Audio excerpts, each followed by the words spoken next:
Perkenalkan, saya Zakia Hasanah Arifah dari SD Negeri 07 Belakang Balok, Kota Bukit Tinggi. Hadirin yang dirahmati Allah, Islam adalah agama yang sempurna. Islam mengajar dan mendidik pemeluknya untuk menjadi manusia yang hebat. Islam mengatur agar manusia menjadi manusia yang hebat dari manusia berada dalam rahim ibunya hingga dia terlahir ke alam dunia.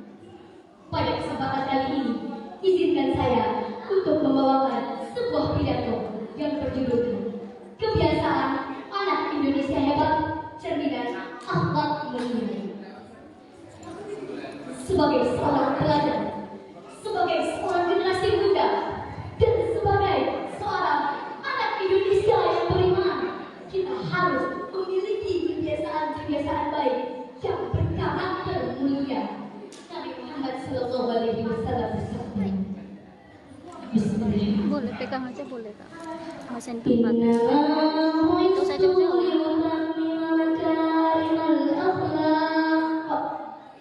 yang artinya, sesungguhnya aku diutus untuk menyempurnakan akhlak yang mulia. Hadis riwayat Al-Baihaqi.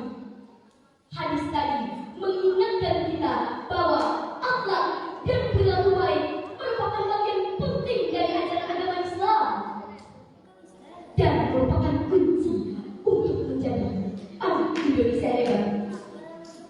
Apa saja kebiasaan anak Indonesia hebat itu? Brother and sister sekalian, ada yang tahu? Yang pertama, bangun pagi.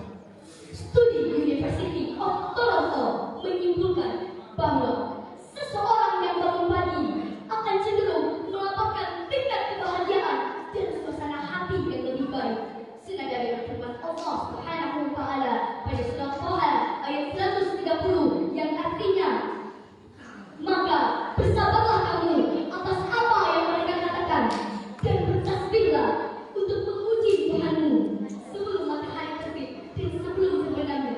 Maka bertasbih pula di waktu malam hari dan di waktu siang hari supaya kamu merasa senang. Surah Taha ayat 130.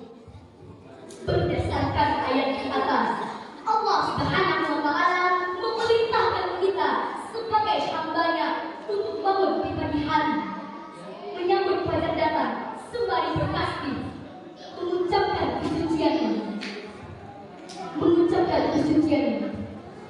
Nabi Muhammad SAW merupakan teladan dan